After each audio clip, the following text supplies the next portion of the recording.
When a look at the calendar tells you that we're in the month of August, three things happen. Number one, it means that summer's coming to an end. Number two, a new school year is about to begin.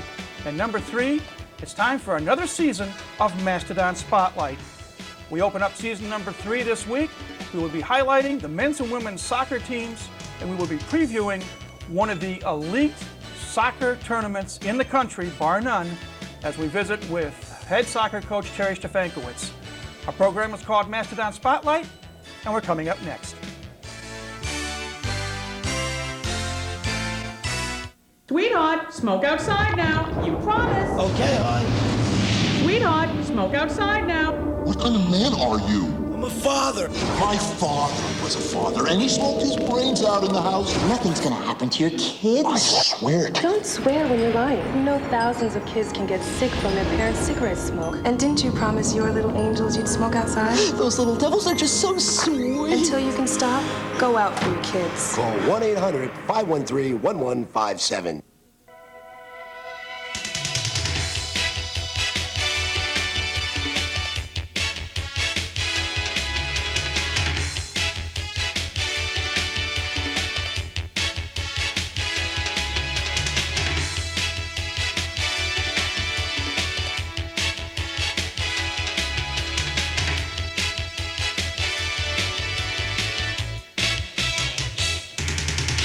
Hi again, everybody. I'm Mike Maz. Welcome once again to Mastodon Spotlight.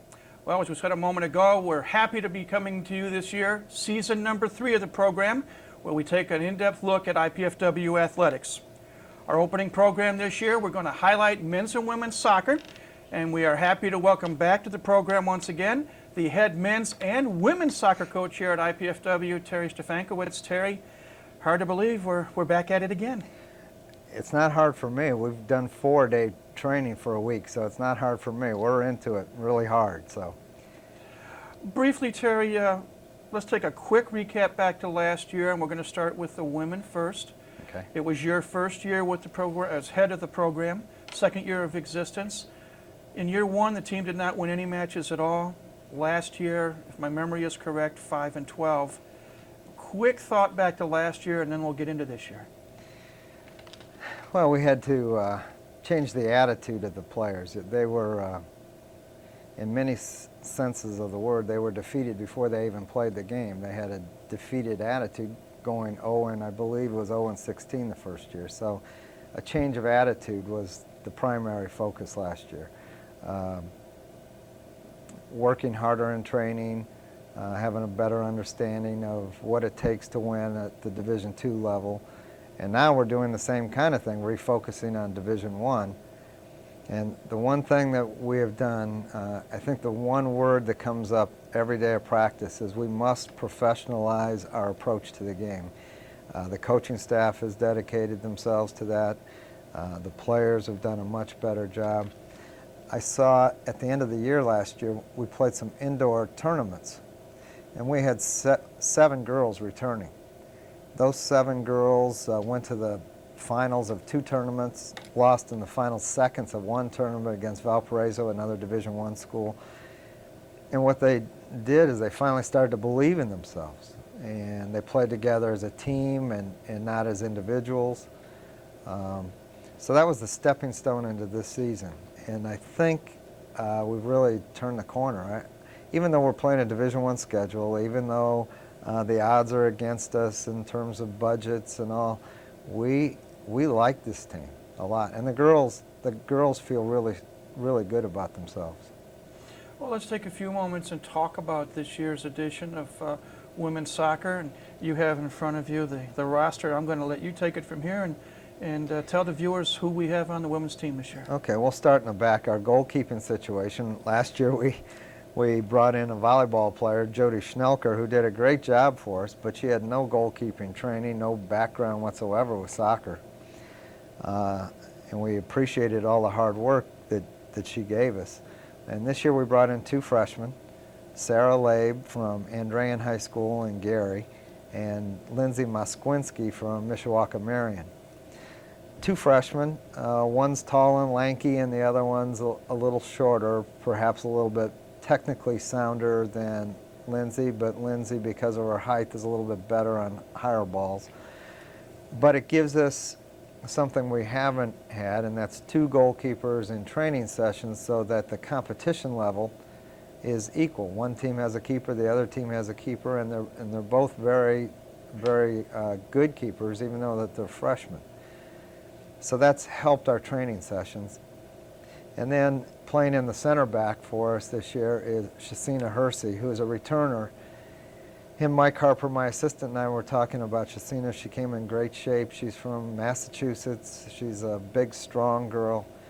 And we feel of all the girls on the team, Shasina probably, and I'm not including North Carolina, I think Shasina could play anywhere in the country.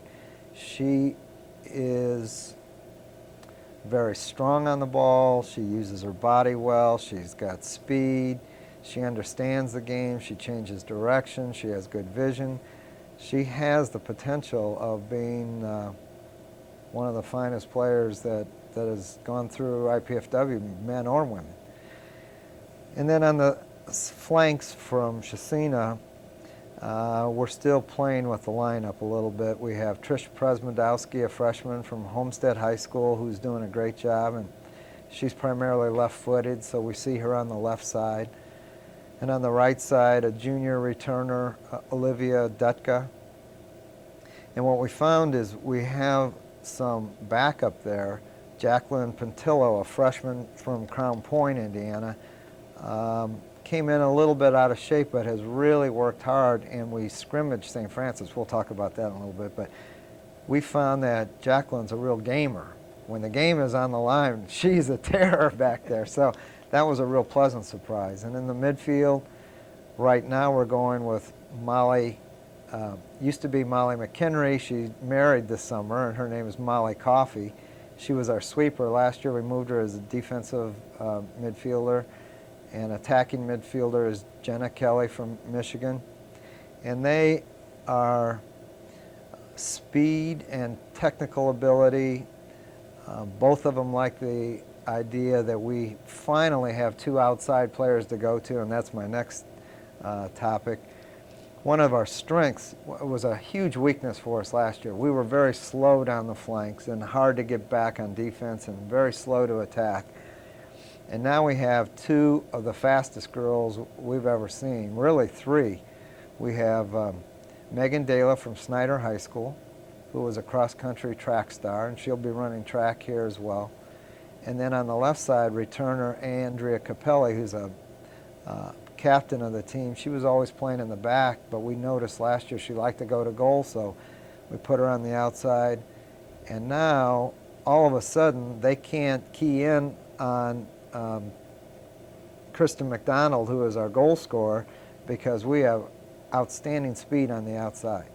So it's great. In addition to those 2, we have Amber Pretty, who is a freshman, who's equally as fast, perhaps not quite as technical as the 2, but Amber's going to play an awful lot for us. And being a freshman, we see her maturing, and I think she has a great future with us.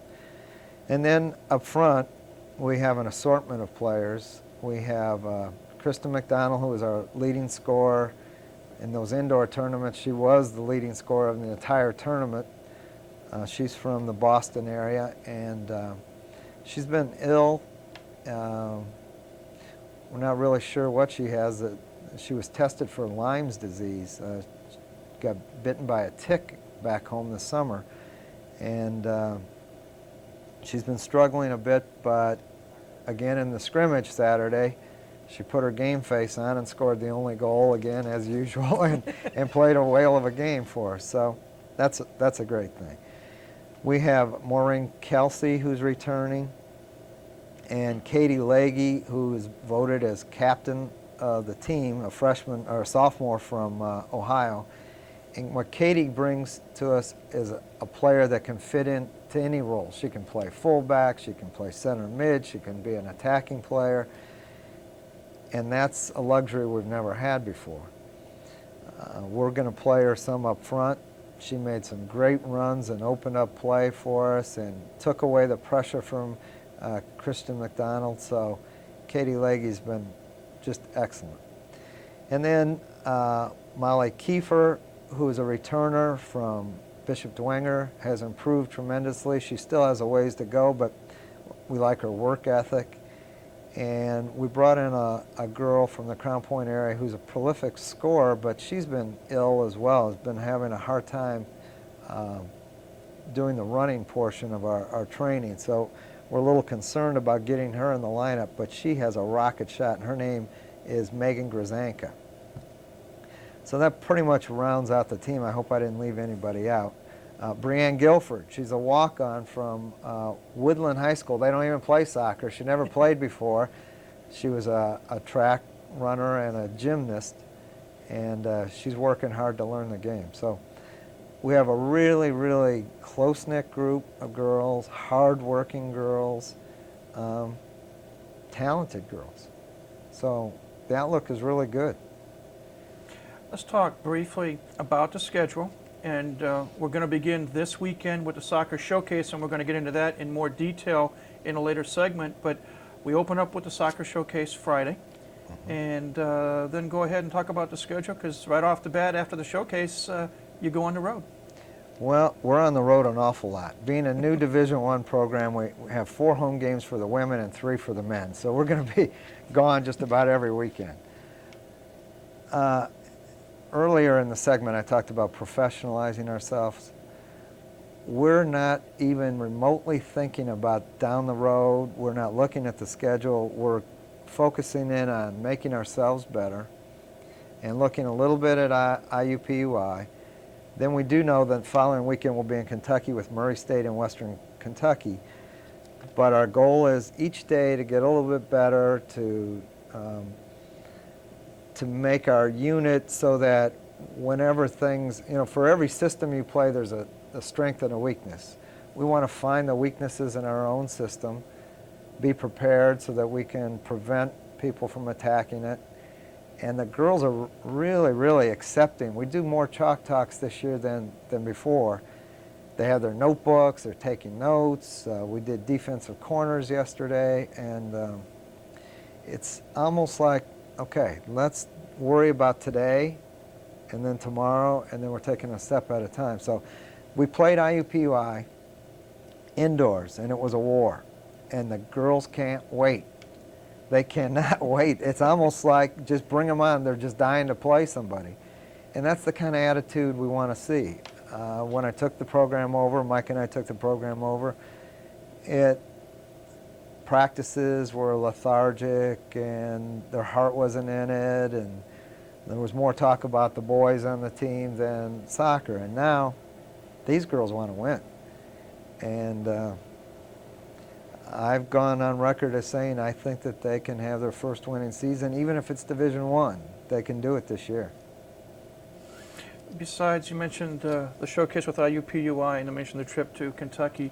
Briefly, before we take our first break, who are some of the other opponents that the women are going to face this year? Well, names that people will recognize right away. Michigan State's coming here. We're going to DePaul.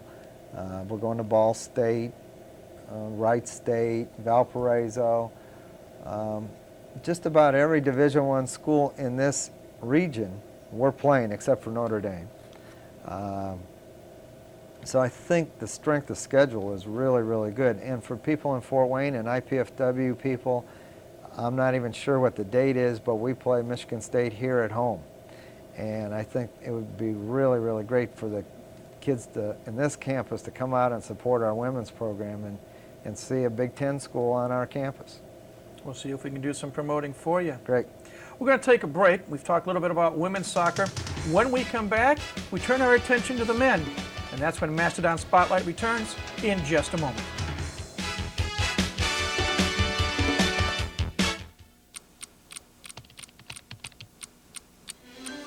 With over 30 years of dedication to his students, Professor of Geosciences Deepak Chowdhury recognizes the IPFW experience.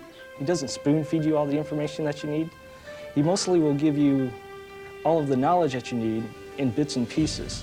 And it's almost like a puzzle where he gives you all the pieces, and in the end you'll put it together and have the larger picture yourself. I really enjoy it. He's a great professor to work with and for. IPFW is one of only 3 universities in the state to offer students hands-on experience with their own seismograph. This gives Dr. Chowdhury great pride, but it is the interaction with his students that has kept him teaching. When the students understand the concept, what's happening, that glimmer of light in their eyes, that you cannot trade for any money. So that's the most important thing. IPFW, the right school, right here, right now. Today's teenagers, the way people talk, you'd think they can't do anything right. It's just not so. We get to know over 300,000 kids a year, smart kids who know what they want. They believe in themselves, and they believe in America. Some go straight to college. Others choose to learn leadership, discipline, courage, and commitment first with us. Today's military, making a stronger America, one good kid at a time.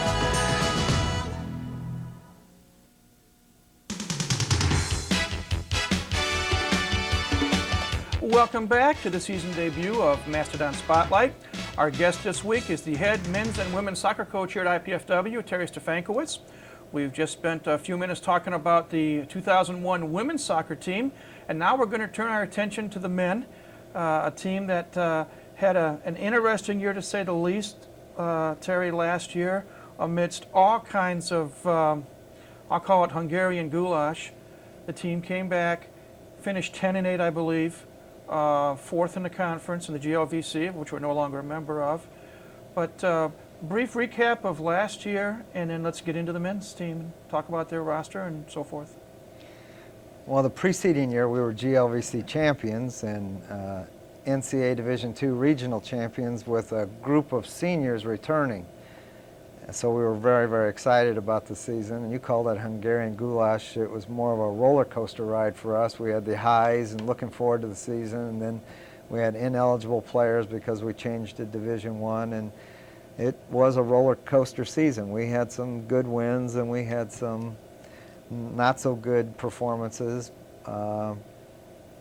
We lost the entire backfield. Our goalkeeper, first team All-American, Jeff Ritchie and Brian Knitter and Canablo and Ryland, they were the mainstays of this team.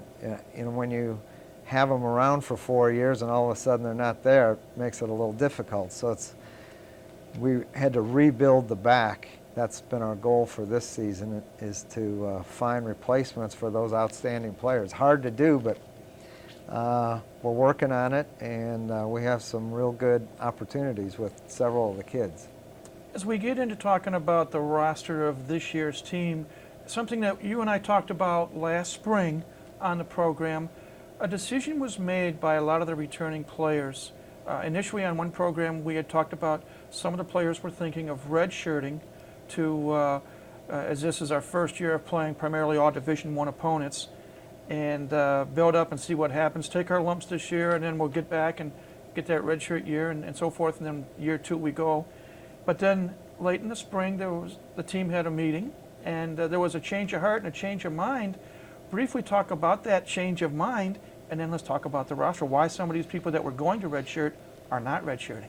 Okay, well, initially we as a coaching staff and some of the older players thought, okay, it's our first year of Division I. We're not allowed to go to any postseason play. It's a season that we need to play through, get through it, and then be prepared for the following year. And then it's funny, we were working out throughout the winter, and we started thinking, well, we got the showcase, we get to play Notre Dame, we're playing West Virginia, and then the opportunity came up to fly to California.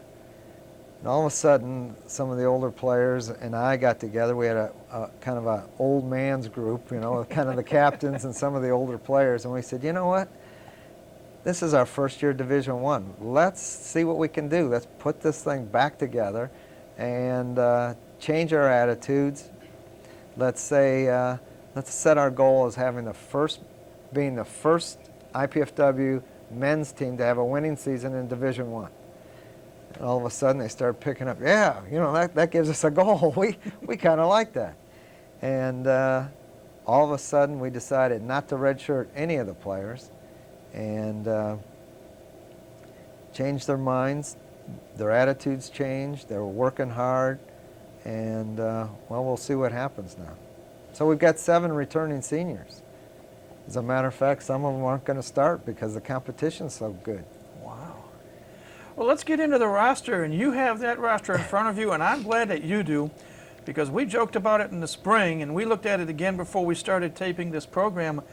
Some of the pronunciations are going to be unique, to say the least. So, Professor Terry, I'm going to let you pronounce the names, and let's talk about the roster of this year's men's soccer team. Well, with a name like Stefankowitz, you think I'd be able to say all these names. But let me start with the most difficult, and I'm going to read it. It's Lafuenzieli Periela. He's from northern Zinga. He's a little short African guy that has a ball on the string. This guy's like a little magician with the ball. And he appeared out of nowhere on campus last year. Came out and said, can I try out for the team? And we let him try out. He works hard. He has a great work ethic. He gets along with all the players. And none of us can say his name. And I'd have to read it again, and I'd mispronounce it again. So we nicknamed him Tony. So we all call him Tony. Nice American name. We don't know why. We just call him Tony. And he answers to Tony.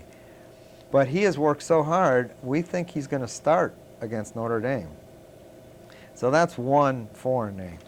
Now get ready. We had to replace Jeff Ritchie in goal. And we have a redshirt freshman with a real simple name, Eric Wiggin, and he's from Jasper, Indiana, and he's been working really hard. He doesn't quite have the experience that, well, far from the experience that Jeff Ritchie gave us. A great work ethic, team player. The guys on the team respect him. They love him. He's a great asset to have on this team.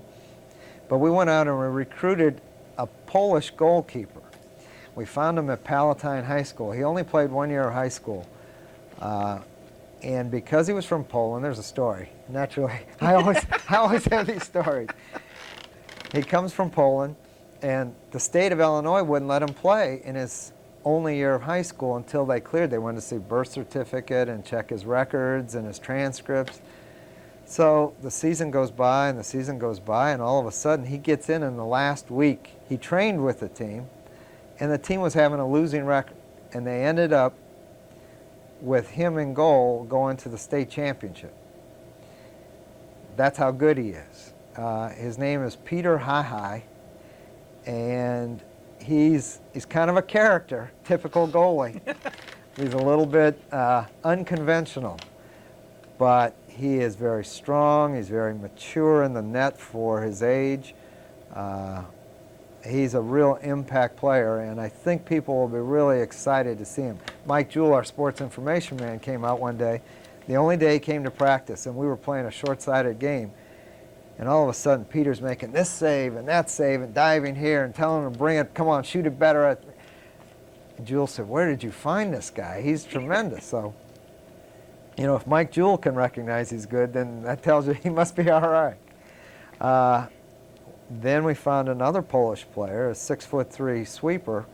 His name is Bart Witolia, and he's from Illinois as well.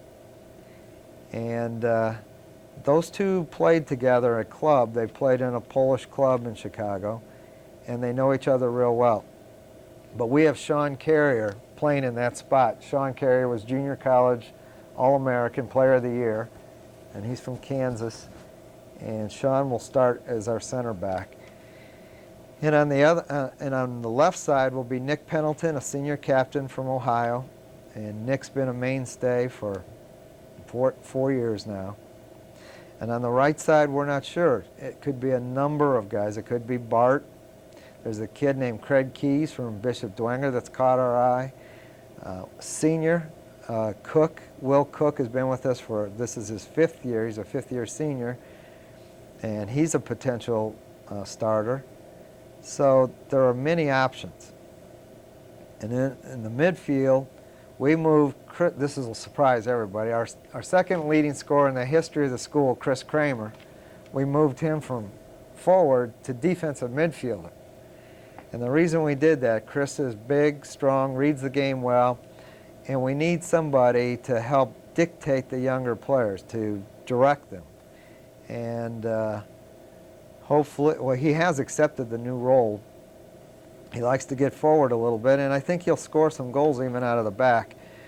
But with Chris there, Sean there, and Nick, now all of a sudden we got a senior group in the back, and I feel more comfortable.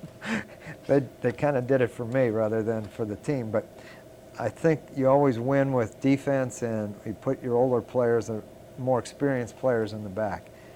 And we have a great find. Jerry Yeagley, a friend of mine from Indiana University, which I'm sure we'll get into when we talk about the showcase, he sent us a player from Bloomington.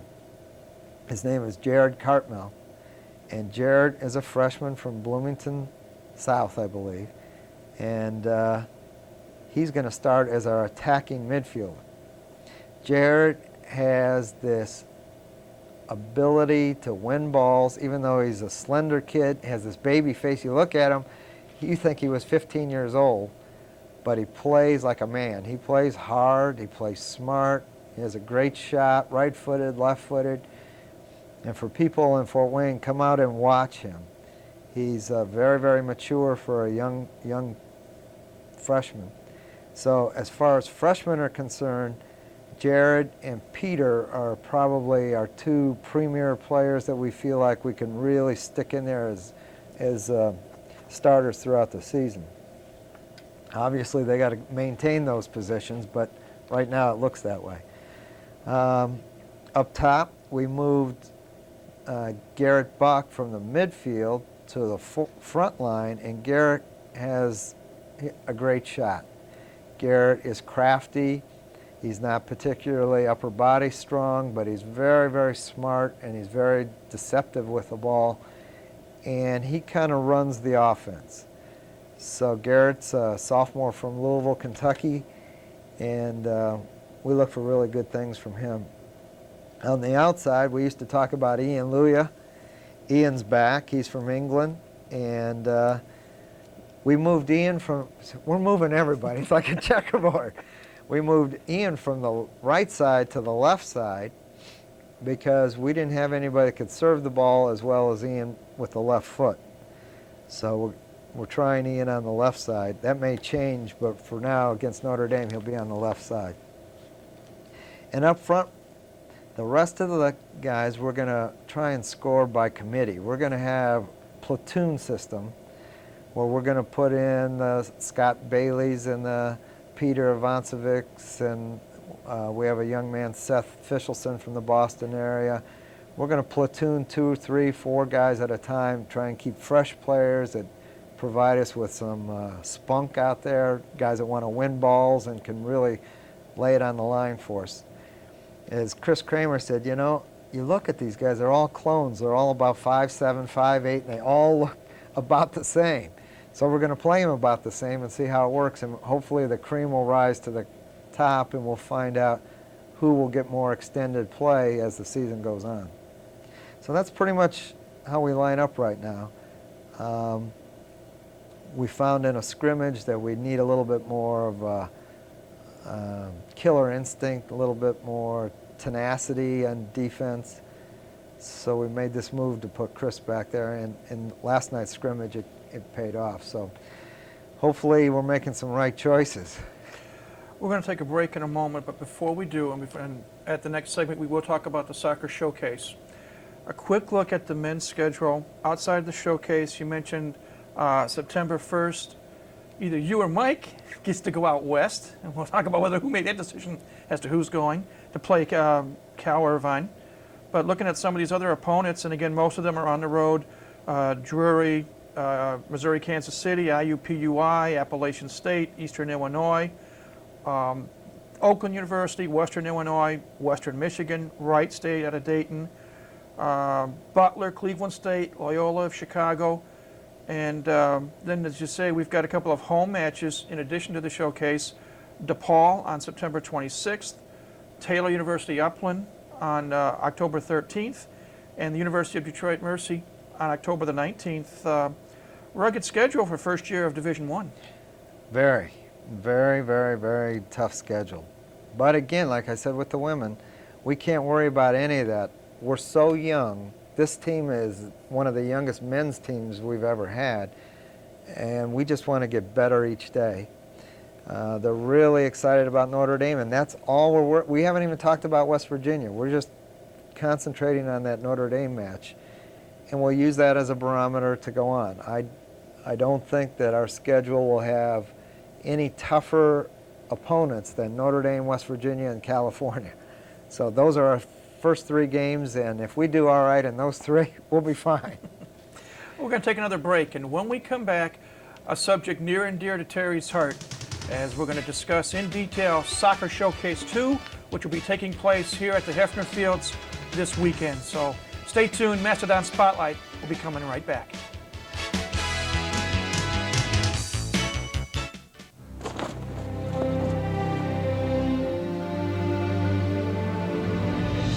They came from every corner of the country.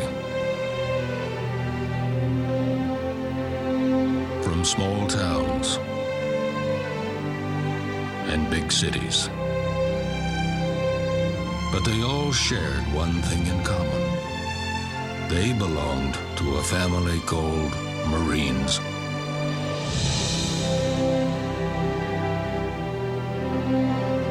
A tough and determined few, dedicated to protecting everything we hold sacred. And still they come.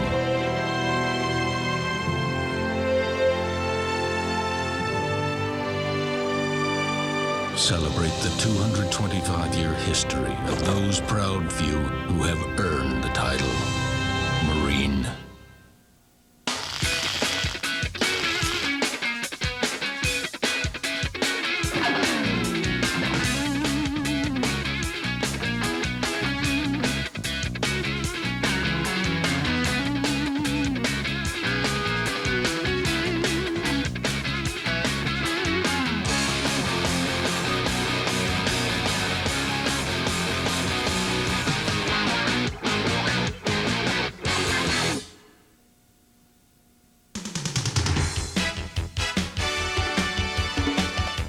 Welcome back to Mastodon Spotlight. We've had as our guest on our opening show of season number 3, the head men's and women's soccer coach here at IPFW, Terry Stefankowitz. And Terry, it's time to talk about your dream and the fulfillment of your dream.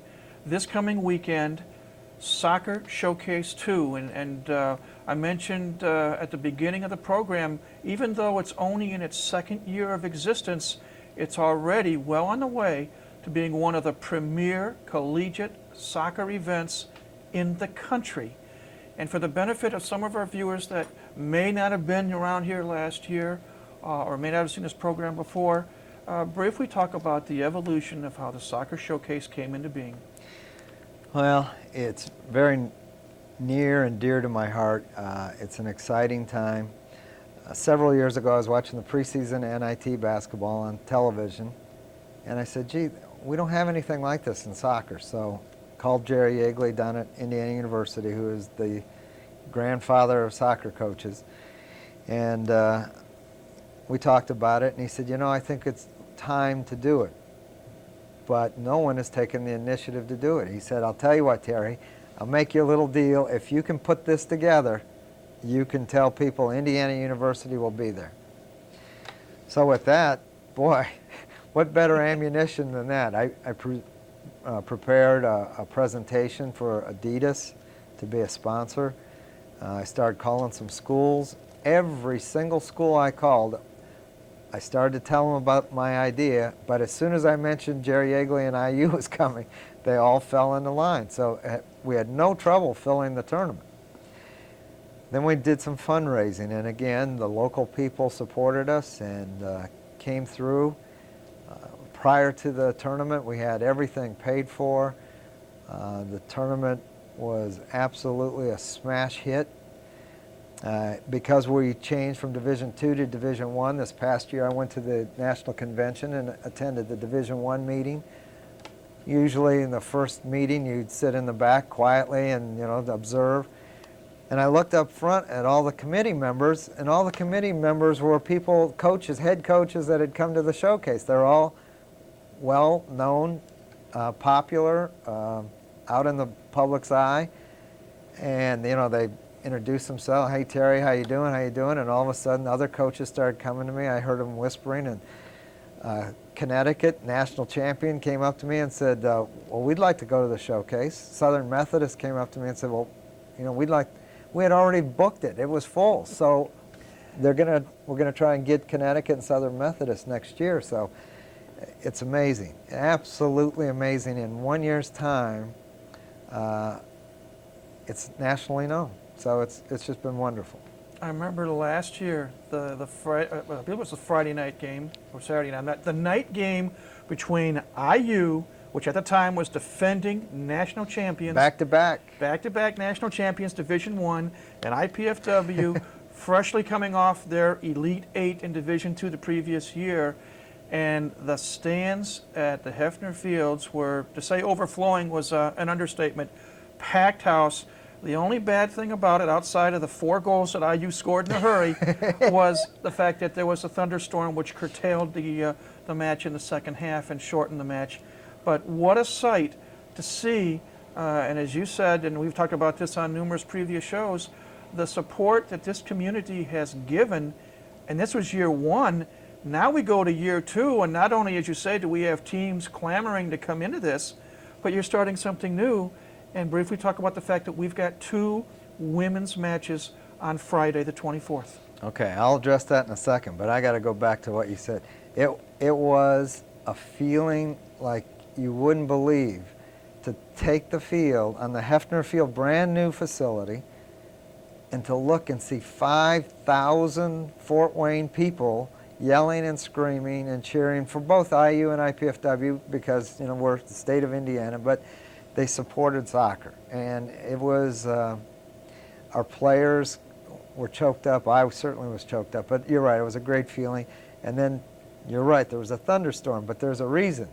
For once I prayed hard enough. It was 4-0, and I said, okay, God, let it come now. All right, but getting back to the women, we've added lots of things. Number one, we wanted to address the fact that the women need this showcase as well. So we've added 4 women's teams. We've got IPFW will play IUPUI in the first game, and then Illinois State will play Indiana University in the second game. We wanted to grow to 8 teams, 8 and 8, but it's a great opportunity to start. I think the matches will be very, very good. The other thing is the girls in this town need to see what Division I soccer is all about. So you kids that are out there that are playing at your high schools around town, or your club teams, or your youth organizations, come out and watch these women play, because they play hard and fast. In addition to that, for the showcase, we've we've included Homestead and Canterbury. The number 2 ranked team in the state plays the number 7 ranked team at 5:30 on Friday night. And we know that they'll draw anywhere from 2,000 to 3,000 people just for that match. Fort Wayne Community Schools has been gracious enough to bring in some bleachers for us, so there'll be plenty of seating for that game. Hopefully those people will come over and watch the IU men play South Carolina, 2 of the top-ranked teams in the country. So Friday night is going to be just packed with excitement. And then Saturday, you see 4 men's games, tremendous games. And at 3 o'clock, from 3 to 6, we have a tailgate party sponsored by the alumni associations from Michigan, Notre Dame, IU, and IPFW. Now last year we had about 250 people, just IPFW alums. I can't imagine how many people, once the word gets out about that, how many people will show up. Jerry Yeagley, the coach at IU, Steve Burns from Michigan, Bobby Clark from Notre Dame, and myself, and Joe Kelly, the women's coach at IU, will say a couple words to the alums, and it's free food and a cash bar. And we want to have that kind of excitement. Then people can come over and watch the IU Alabama-Birmingham game, which has added flavor because the Alabama-Birmingham coach played for Jerry Yeagley. His name is Mike Getman. He's another friend of mine. And Alabama is ranked in the top 10 in the country. IU is 4th. So you couldn't get better soccer. And then to end the night, Notre Dame will play IPFW. So it should be a great day. Yeah, well, briefly we'll go over this schedule when we're done. We got Friday night, Saturday, and then coming back Sunday, 3 more matches. 3 more matches. The final game of the day is West Virginia. We haven't talked about them. West Virginia was 3rd in the Big East Conference last year. And for you goalkeepers in the city, come out and watch the Notre Dame goalkeeper and the West Virginia goalkeeper. The West Virginia goalkeeper is the Olympic goalkeeper. So he's a tremendous keeper. As a matter of fact, they gave up fewer goals than anybody in the conference other than Connecticut last year. So they're going to present some real problems for us. Well, it's going to be an exciting weekend to say the least. And oh, wait a minute, we didn't talk Sunday. We haven't talked about the Michigan Notre Dame. Now, right. You know, Michigan Notre Dame. You don't have to say anything about that. That is a war, and I don't care if they're playing football, basketball, soccer, tiddlywinks. It's going to be a war. Those two schools do not like each other. Blue and gold will certainly fly at That's right. that match. But it's going to be an exciting weekend here on campus. And we're going to let you go because you have been gracious to stay longer than you intended, and we do appreciate that. We're going to ask you to come back next week, and we hope to have some highlights of the soccer showcase, and we'll talk about what has transpired. But it's a great start to the soccer season and a great start to IPFW actually competing at the Division I level. So we wish you and your teams well, and we look forward to having you come back next week and tell us what happened. Mike, we thank you, but we also want to thank the city of Fort Wayne in advance. We know it's going to be a success. Well, we thank you, and we look forward to seeing you over the weekend and seeing you back here next week when we come back on Mastodon Spotlight. But thanks once again. Okay. Terry Stefankowitz has been our primary guest here on Mastodon Spotlight. We're going to take one more break and come back and talk about what we hope to bring you in this coming school year here on College 56 Sports. But that's when Mastodon Spotlight returns in just a moment.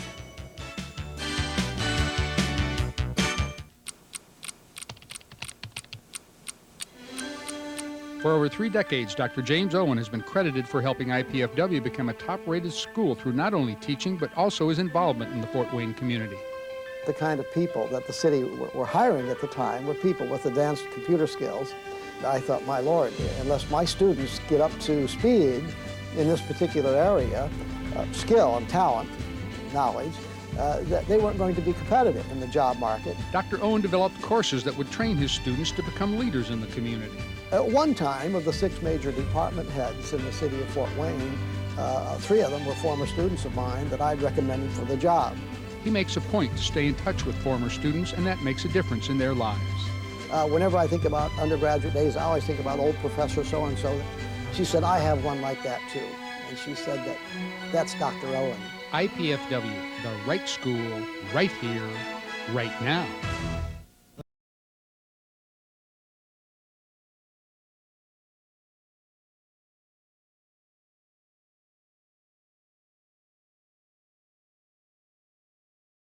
Allow a part of ourselves to die with them. Help World Wildlife Fund protect animals in the places where they live by ordering a free action kit. Together, we can leave our children a living planet. Come in, she said, I'll give ya shelter from the storm.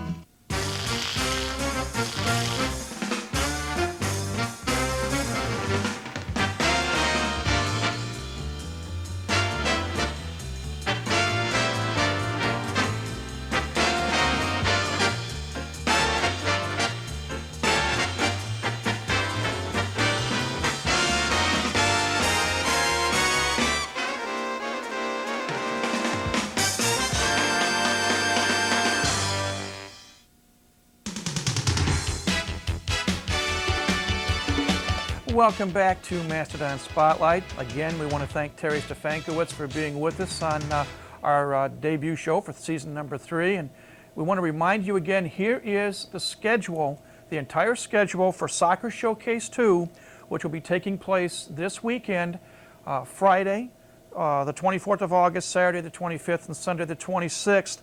On Friday, the 24th, the IPFW women will be taking on IUPUI at 3 p.m. That'll be followed by Indiana University playing Illinois State University, again a women's match at 5:30 p.m. And at 8 p.m., as Terry alluded to, two of the biggies in soccer in Division I, IU, coached by Jerry Yeagley, who was Terry's coach when he played there, taking on South Carolina. That is at 8 p.m. on Friday night. Then on Saturday, beginning at 12 noon, it is West Virginia taking on the University of Michigan. And I believe Michigan is in their second year of existence at this level. That'll be followed at 2:30 by South Carolina taking on the University of Kentucky. Then at 5 p.m., IU takes on Alabama Birmingham in a match that Terry said is going to be most interesting. Again, another teacher-pupil situation with the coaching ranks. And that will be followed at 7:30 with IPFW hosting Notre Dame.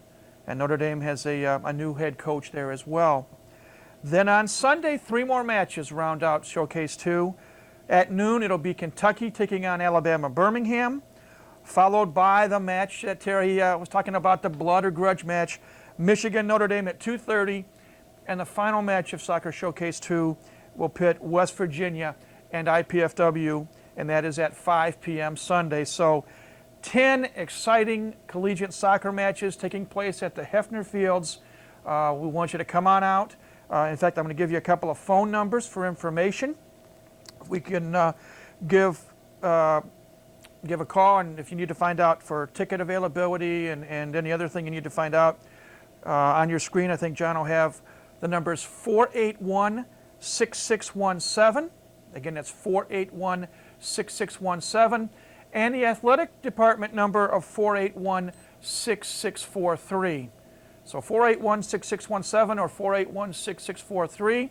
Those are numbers that you can call for further information on Soccer Showcase 2, which will take place this Friday, Saturday, and Sunday. And again, tickets are available both for single game, single day, and for the entire tournament. So please come out and support soccer, support IPFW in Soccer Showcase 2. Again, already in year 2, one of the premier events, collegiate soccer events in the country. Now, as again I said, this is year number 3 for Mastodon Spotlight, rather, and we appreciate you coming and tuning us in on your TV sets to see what's going on with IPFW athletics.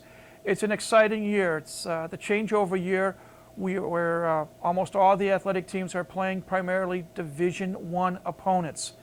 And we here at College 56 have an exciting schedule of athletic events that we're looking forward to bringing to you, starting on Saturday, September 29th, when Coach Kelly Hartley's women's volleyball team will take to the court against an old foe from the old GLVC days, Northern Kentucky.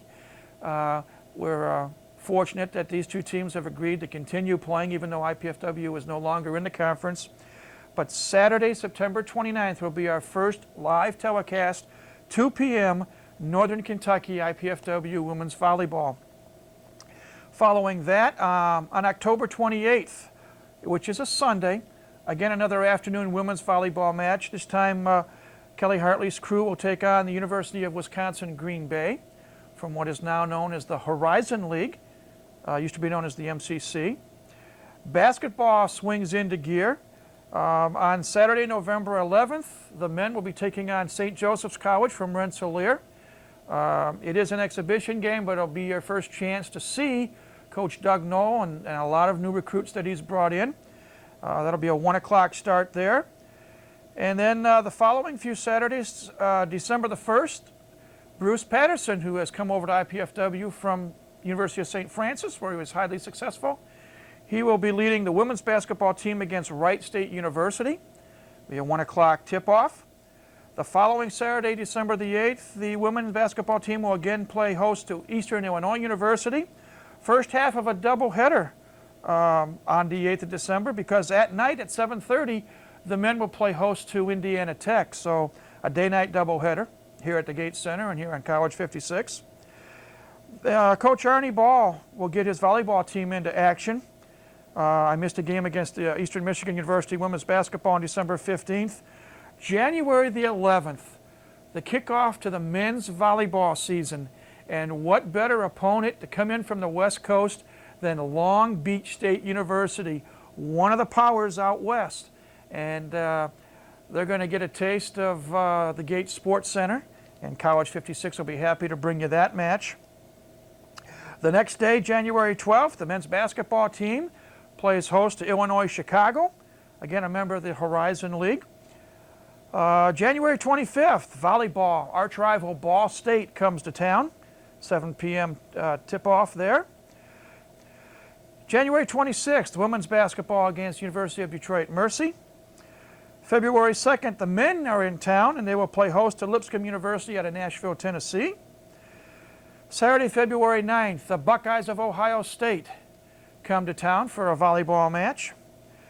More volleyball, February 15th, Quincy University is here. The next day, a doubleheader. Women's basketball, Lipscomb University plays at 1 o'clock. Men's volleyball against Lewis University at 7 o'clock. And then we finish the year out with 4 more men's volleyball matches. Saturday, March 1st against New Jersey Tech. Friday, March 29th against Clark College out of Iowa.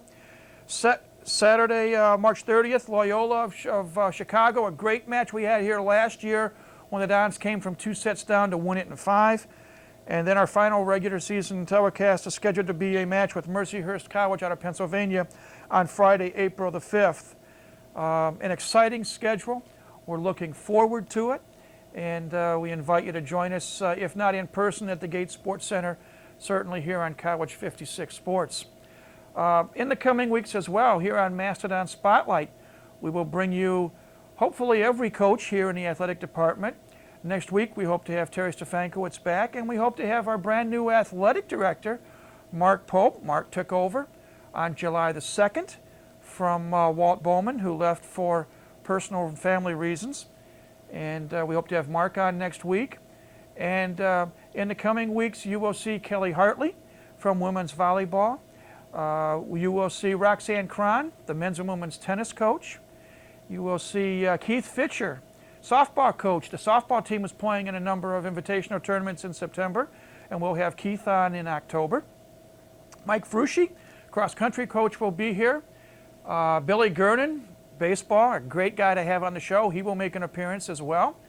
And we will bring to you our basketball coaches. We mentioned Bruce Patterson, who's taking over as the women's coach, and Doug Knoll, who is entering season number 3 with the men. And I'm sure I'll hopefully be able to talk Arnie Ball into coming on as well, at least for his one appearance a year, and I think he'll be gracious enough to do that. Well, that's it for edition number 1 of season 3 of Mastodon Spotlight. On behalf of head coach Terry Stefankowitz and everyone here at College 56 Sports, as we leave you, enjoy highlights of last year's soccer showcase. Hope to see you out there this weekend. And until next week, this is Mike Maas saying have a great week and go Dons.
not out at the Hefner Fields this past weekend, you missed some of the best collegiate soccer known to man and women. At Soccer Showcase 2, or the 2001 version of Soccer Showcase, took place here at IPFW. And this week's edition of Mastodon Spotlight will take a look back at the tournament and a look ahead at what's coming up with IPFW soccer. Our show is Mastodon Spotlight, and it's coming up next.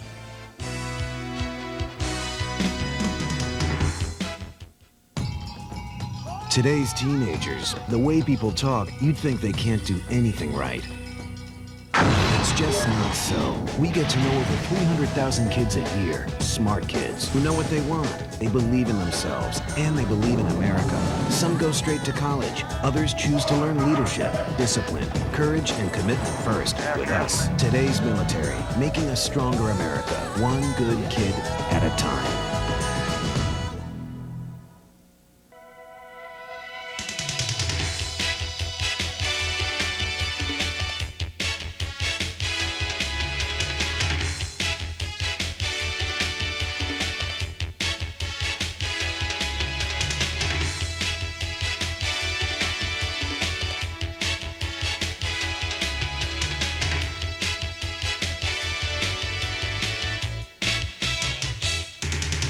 Hi again, everybody. I'm Mike Maz. Welcome to another edition of Mastodon Spotlight.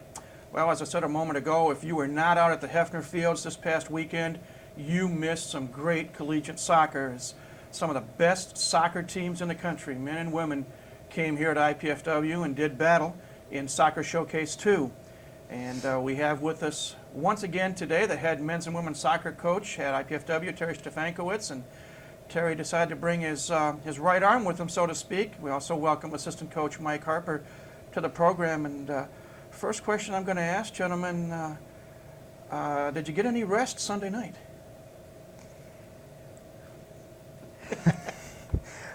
We're too busy to be tired, I think.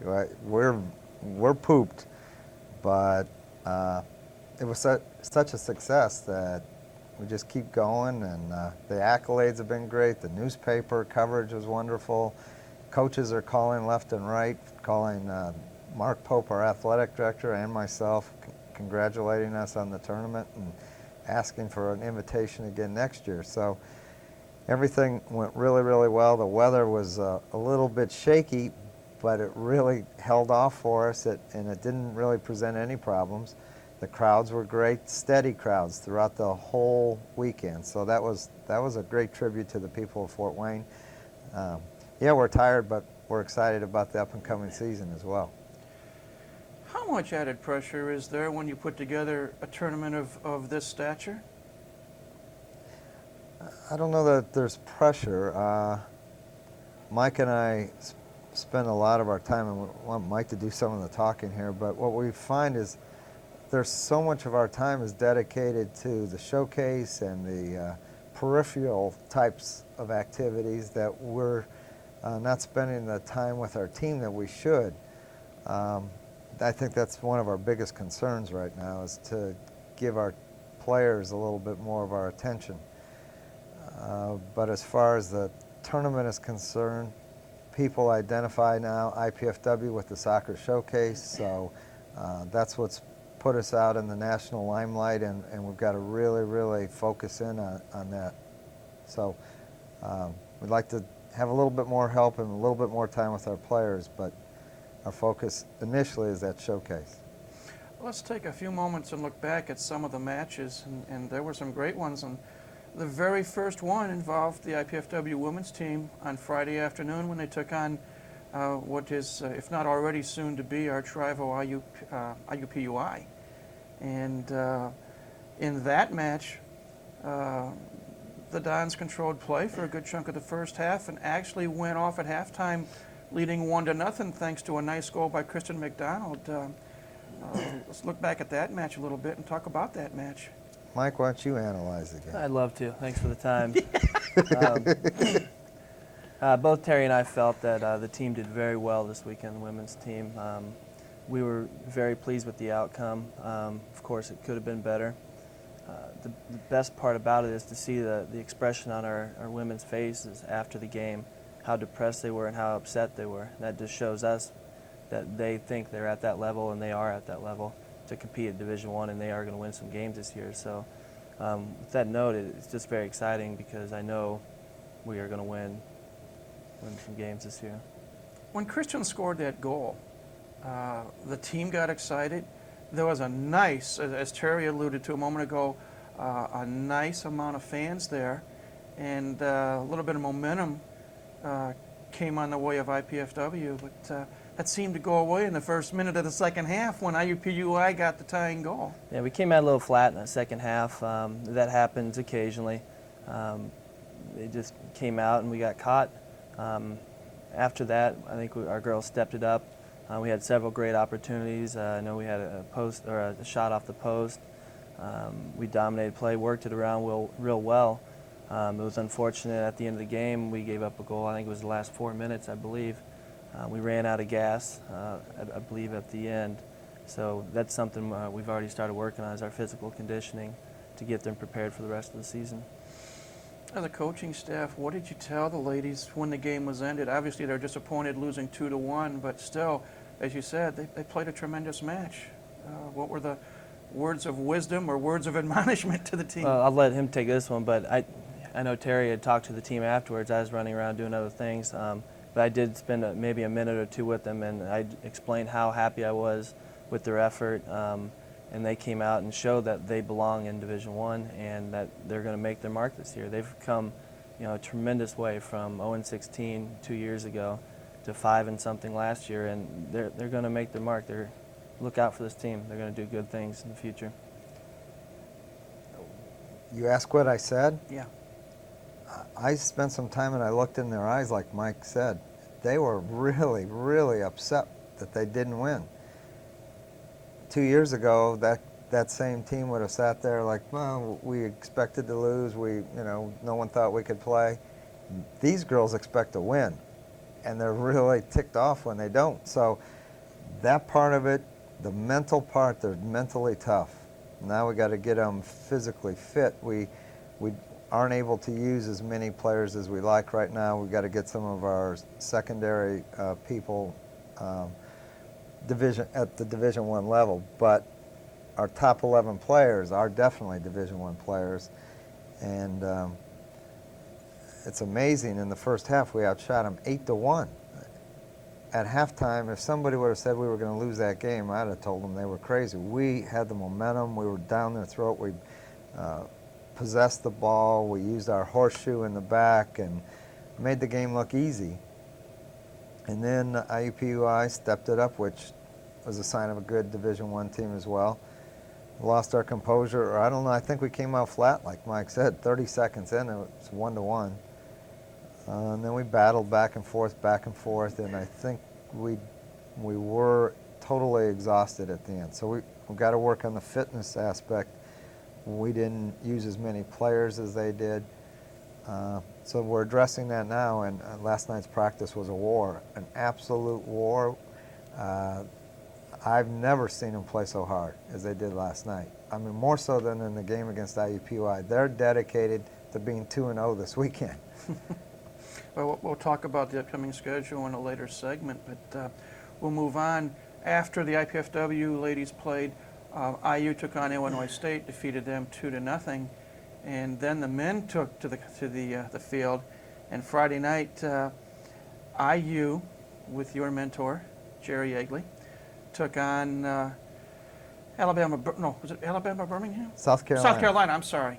In a match between teams that are ranked, I believe, preseason 4th and 17th in the country. And that match ended in a scoreless tie. Thoughts on that match? Two completely different styles.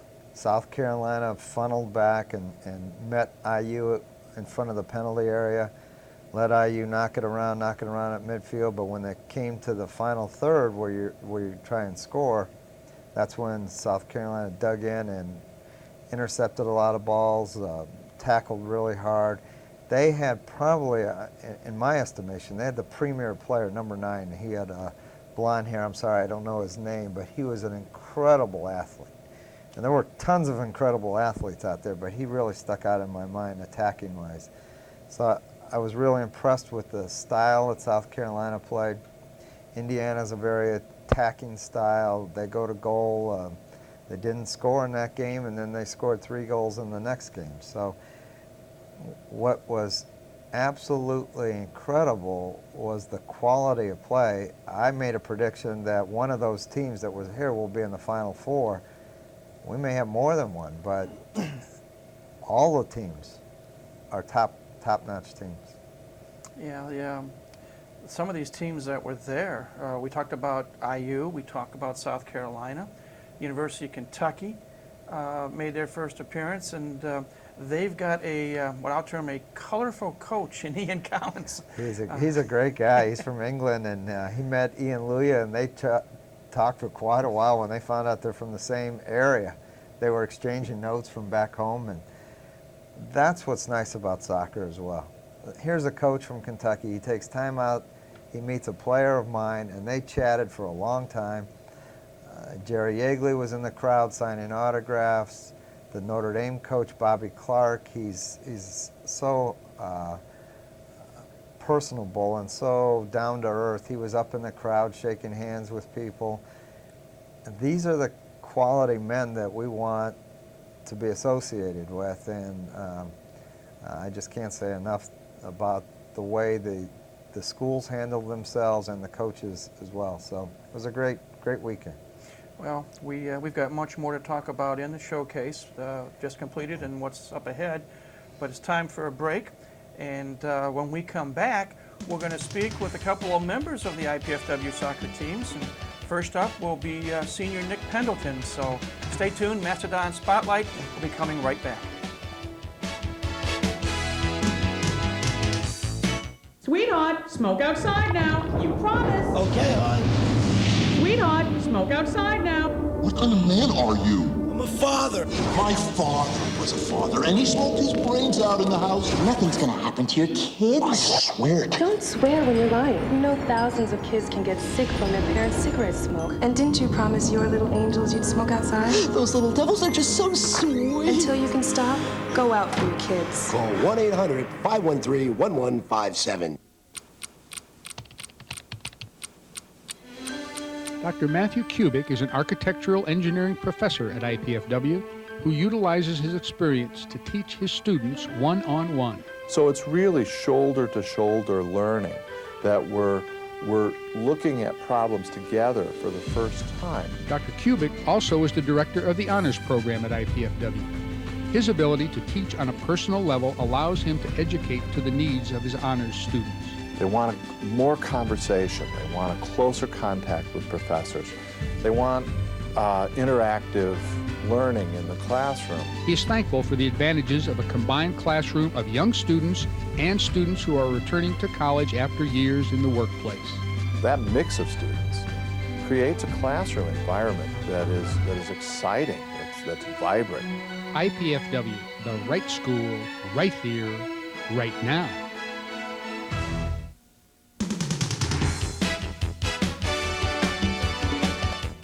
Welcome back to Mastodon Spotlight. We've booted Terry Stefankowitz and Mike Harper out of the studio for a few minutes, and we've got a couple of very nice replacements here. We want to spend a few moments with a couple of members of the IPFW soccer team. From the men's team, we welcome senior Nick Pendleton, and from the women's team, we say hello to sophomore Molly Kiefer. And folks, welcome to Mastodon Spotlight. Hi. Thanks for having us. Nick, you're the senior, so I'll go academics first. Tell us a little bit about yourself, please. Well, it's my 4th year here. From Cincinnati, Ohio. Majoring in secondary education. Captain of the team. Senior defender. That's about all I have to say. Nice, sweet, simple, and to the Very point. simple. Molly, how about yourself?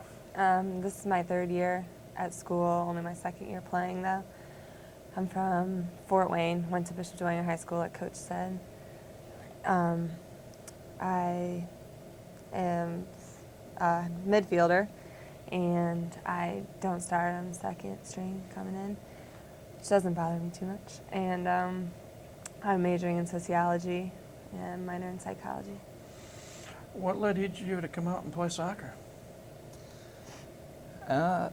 Initially, it was the architectural program here, the engineering program at Purdue, and I switched majors. There's not too many schools that offer a good engineering program like Purdue does. So that was kind of a limiting factor, and I got up here and decided to switch my major. But I wanted to play soccer somewhere, so that's how I ended up here.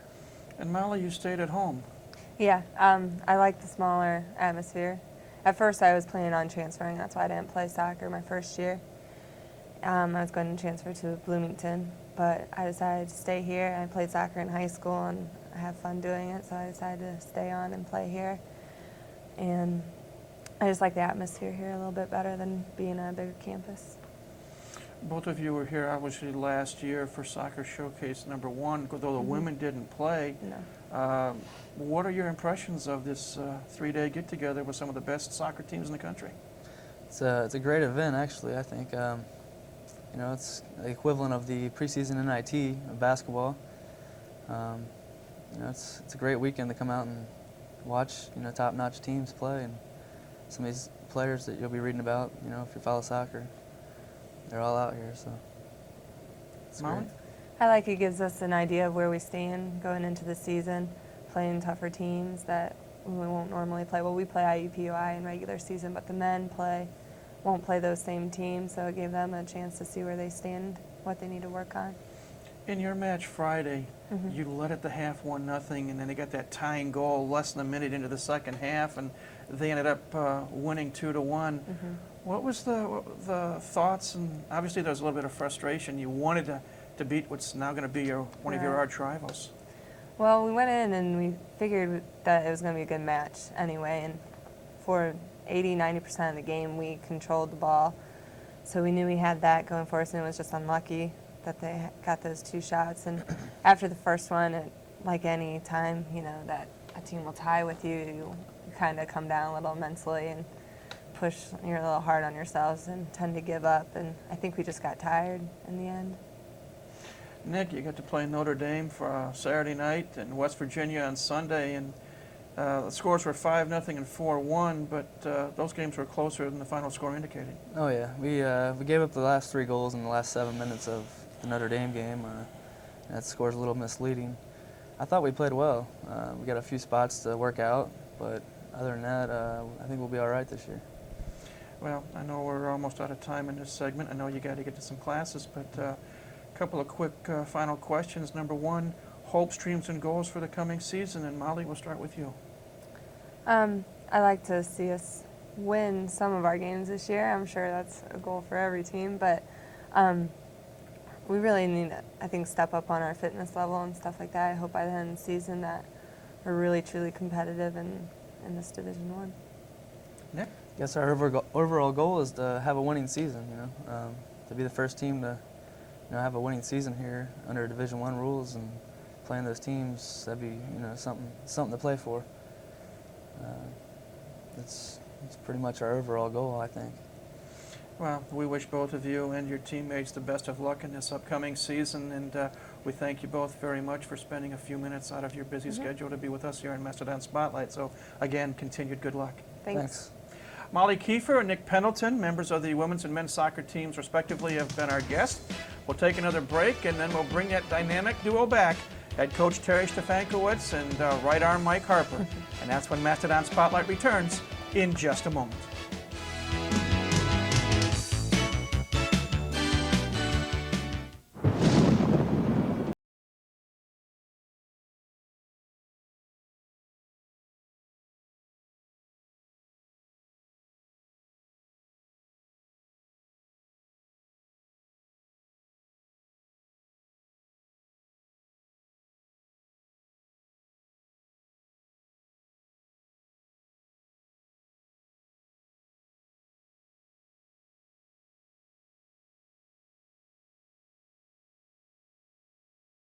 For saving animals from extinction.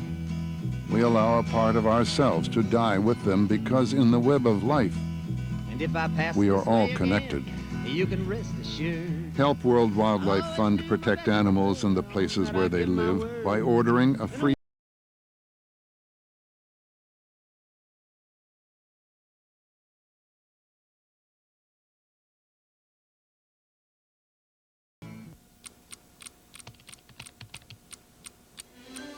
With over 30 years of dedication to his students, Professor of Geosciences Deepak Chowdhury recognizes the IPFW experience.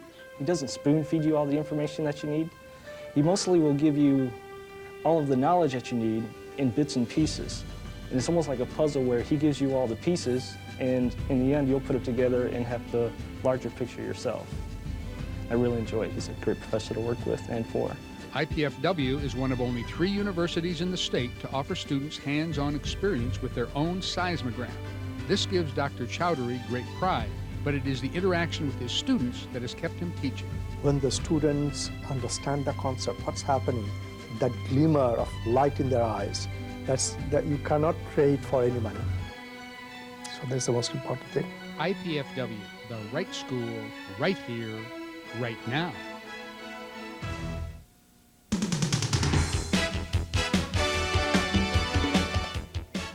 Welcome back to Mastodon Spotlight. We are joined once again by the brain trust of the IPFW soccer programs, head men's and women's soccer coach Terry Stefankowitz and his trusty sidekick Mike Harper. And gentlemen, the first question that I'll ask is brief comments on the 2 players that we just spoke with, Molly Kiefer from the women's team and Nick Pendleton from the men's team. I'll take the woman first. I'll talk about Molly. Molly's from Bishop Dwenger. She's not one of our starters, and I think that's a good person to bring on the show because she has a different look. You know, you always bring captains and star players. Molly is a girl who hasn't had a lot of soccer background and has improved from last year 100-fold. Her work rate is excellent. She's doing everything she can to help make this team better. Her personal strides have been excellent. I don't think she's going to have a lot of time during the games, but it's that kind of work rate, that kind of work ethic, and that kind of understanding. And she knows her position on the team, and she just continues to work hard. So my hat goes off to her for her efforts. And Mr. Pendleton, Mr. Harper? I feel like halftime here. I'm trying to get a word in. Terry's taking the show. Nick Pendleton is our captain, obviously, and he had a rough preseason. He didn't stand out like we were expecting him to. At the game against Notre Dame, he took his game to a higher level, stood out. I thought he was one of the best players on the field. He got stuck in on tackles. Offensively, with the ball, he was great. He held on to it. He held his composure. It was like he's been there 1,000 times. He wasn't nervous. He was just a phenomenal player out there. And I think that carried over to a lot of other players in the field that time. So I was really proud of him stepping it up. And I think he's going to be, obviously he's going to be one of our best players this year, and he's going to help carry this team.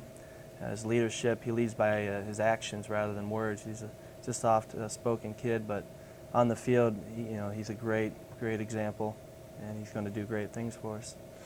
Let's turn our attention once again back to some of the matches that took place at the showcase. We left off with IU playing South Carolina to a scoreless tie, and that was the Friday night finale. And 4 matches took place on Saturday, and right off the bat, Michigan in their second year as a varsity sport, well, doesn't that sound familiar? Knocks out West Virginia 6-1, scoring 5 goals in the first half. They got the offense going in a hurry. I was shocked, and then I talked to the coach, and they do things at the University of Michigan the right way. First year, 9.9 full rides. He brought in some tremendous players, really athletic team. They had a number 17. I think his name was Turpin. I think he scored 4 goals against West Virginia. He's lightning fast. He's very strong. So Michigan's made a tremendous turnaround in 2 years' time. So my hat goes off to Coach Burns. He's done a great job with those kids. After that, Kentucky took on South Carolina, and it's kind of interesting. Both of those schools are members of the Southeastern Conference, but the SEC does not have men's soccer. So South Carolina plays as an independent, and Kentucky plays in the Mid-American Conference. And it's only the 3rd time those 2 schools have met in the soccer field, and Kentucky came out on top 2-0. little comment on that little match. Mike? I was surprised at that outcome. After watching South Carolina, they defended really well, and they had great speed up top. I knew they'd come out and play Kentucky, and they did, and I was surprised. I thought the speed of South Carolina was going to get them, but I was completely wrong. I know several of my friends were thinking the same thing. We were over there watching the game together, and Kentucky just took it to them. You know, I talked to Ian about Kentucky, and he labeled his kids blue-collar workers. The work rate, he said, we don't have the talented kids that Indiana has, so what we're going after are guys that have that intestinal fortitude and they just work, work, work, and it paid off for them. They're a team to be reckoned with. But then the next step is he got 2 kids from Finland that are as good as technically any of the players on any of the teams. So majority of his kids are workers, but he's got talent as well. So they'll be a team to be reckoned with. Well, 2-0 Kentucky in that match, and then that was followed by IU taking on Alabama Birmingham, and a similar scenario as we alluded to earlier. Jerry Yeagley, the man, I guess, in soccer. What else can you say? 29 years and 5 national championships, taking on a former pupil and assistant coach in Mike Getman.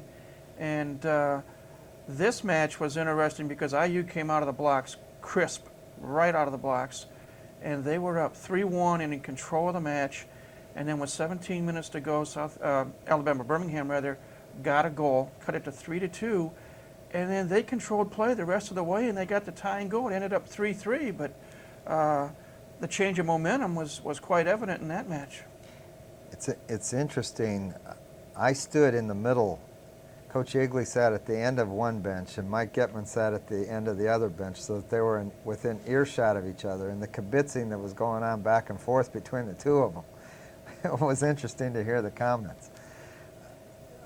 What Alabama Birmingham has is individual play. They've got a lot of foreign kids.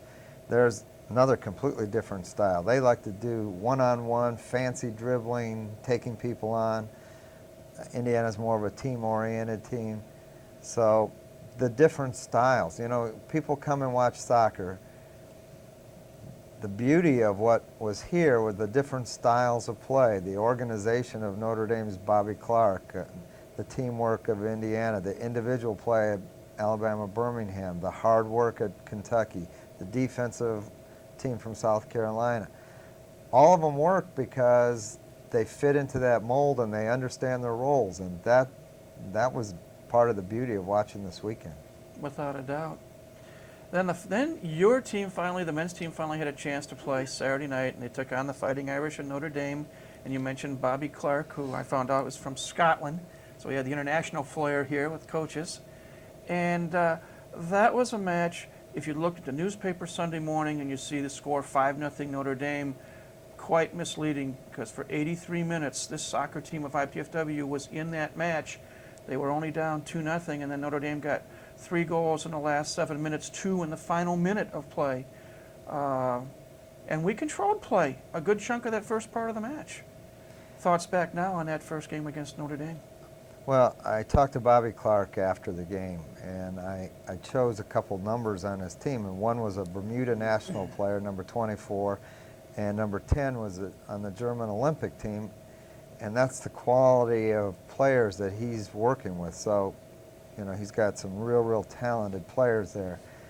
The restarts were incredible. Mike and I were talking about, they took 2 restarts in the final few minutes that were just absolutely perfect. Right over the wall, dipped in. No goalie could have saved them. They were perfect. I like the discipline of Notre Dame's team. I like the way they play a zonal defense that's, we may do some copying of some of the things they're doing. It was a physical game. The great thing about the IPFW team, 1-0 at the half, and again, looking into their eyes, hey, we can play with these guys. You know, the talk was real positive. Everything was upbeat, and that was a great sign for us. Craig Keys, a freshman from Bishop Dwenger, had a chance to tie it. He stole the ball from the defense, put a great move on the sweeper, and took the ball to the edge of the box and didn't put it on goal, but he had a chance to tie it, and had he done that, all the fans would have erupted because it would have been 1-1 at the half. So we had some chances. I think we need to get our composure.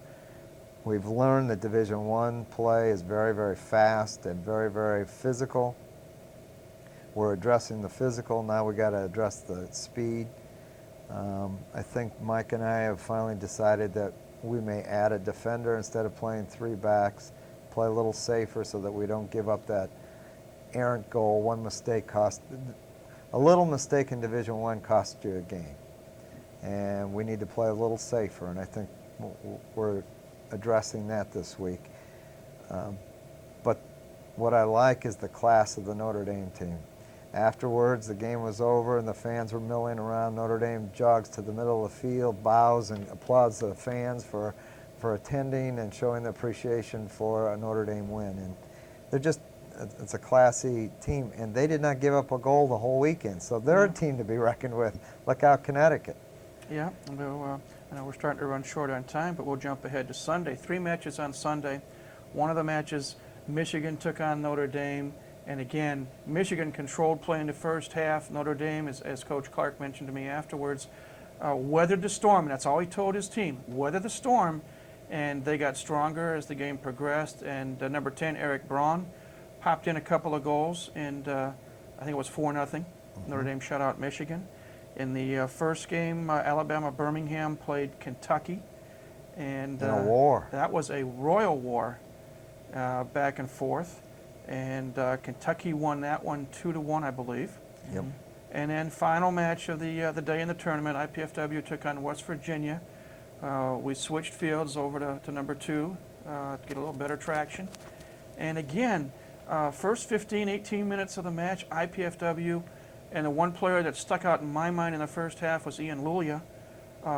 You played him at middle back, and he seemed to play the perfect role of the quarterback, controlling the tempo, controlling the action. We just couldn't get the ball in the net. And then West Virginia has a player by the name of Chin Uri, a 5'8" senior out of Wilkes-Barre, PA. He's got quickness and speed. He played up front, and he took advantage of a couple of chances. And the next thing you know, it's 3-0 at the break. And I know reading the paper, you had some interesting words to say to your troops at the half. How many of those can you repeat here for us? Very few, probably. Very few.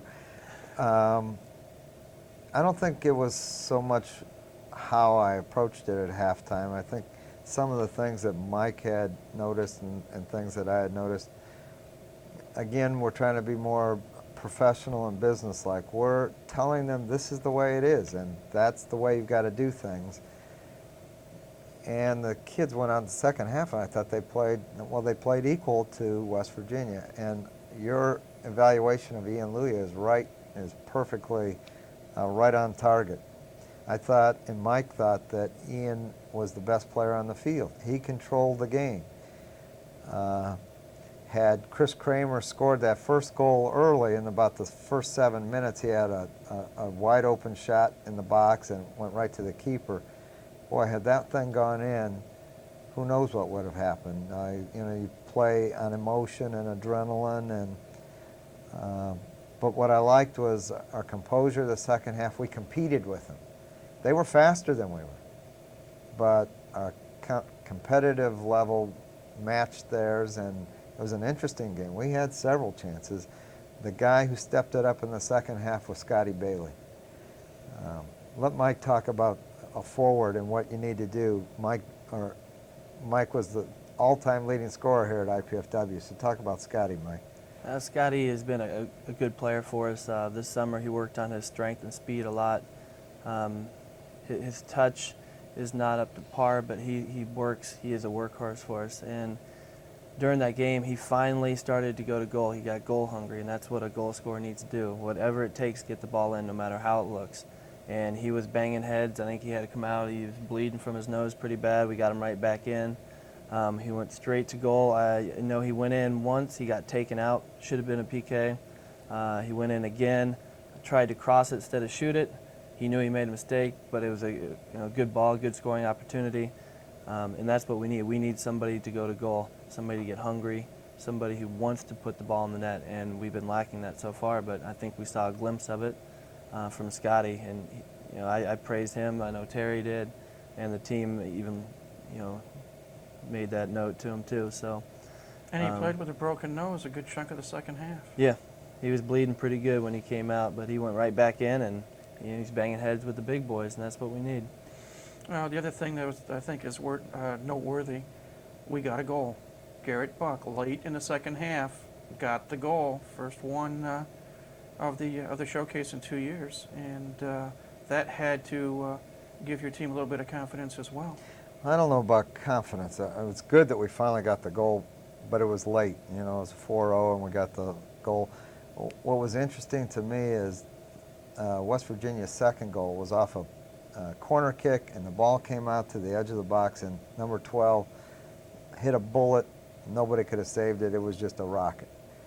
Same thing happened to us. The ball comes out to Garrett Buck, and he just misses. Now, that's the difference. You've got to be able to finish those. Then we got to restart, and Garrett bent it around the wall. It was a beautiful shot, just barely missed the post. And so we give credit to Garrett. He's got our first goal. He's the leading scorer with 1.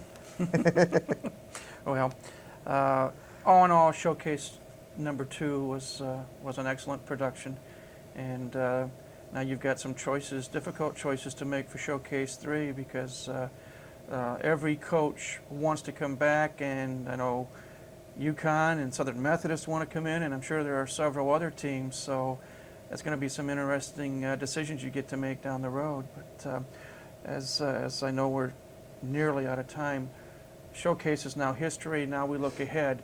The men's team heads west this weekend out to California. The women's team heads southeast to eastern Kentucky.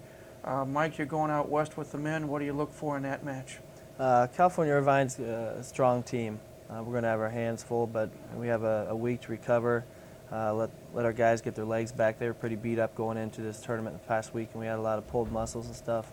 I think if we're going to be a little bit more healthy, we're going to be able to play a lot better. So I'm looking forward to it. It's going to be an exciting trip for our guys. I know a few of them said they might not come back after this weekend, so we're really looking forward to it.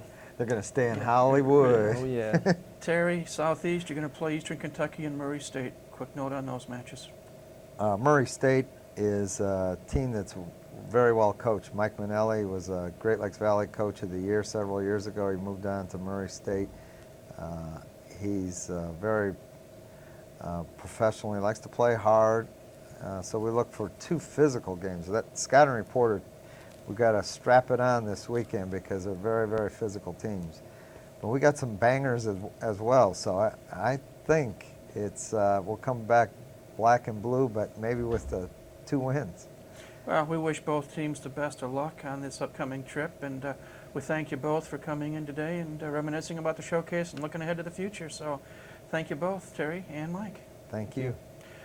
Terry Stefankowitz, the head men's and women's soccer coach, his able-bodied assistant Mike Harper, senior Nick Pendleton from the men's team, and sophomore Molly Kiefer from the women's team have been our guests today. And we thank them once again for taking time out of their busy schedules to be with us and also to be with you. As we leave you today, we invite you not only to come back next week, but to spend a moment and enjoy some interviews that we had a chance to do with some of the participants in this past weekend soccer showcase. So enjoy the interviews, and come on back next week when we hope to have women's volleyball coach Kelly Hartley and hopefully athletic director Mark Pope on as well, but that's next week. So until next week, this is Mike Moss saying have a great week and go Dons.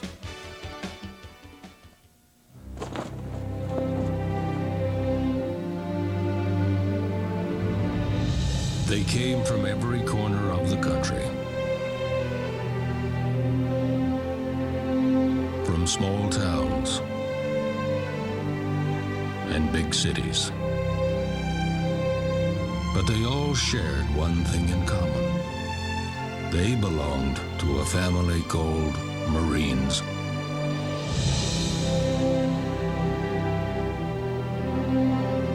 A tough and determined few, dedicated to protecting everything we hold sacred. And still they come.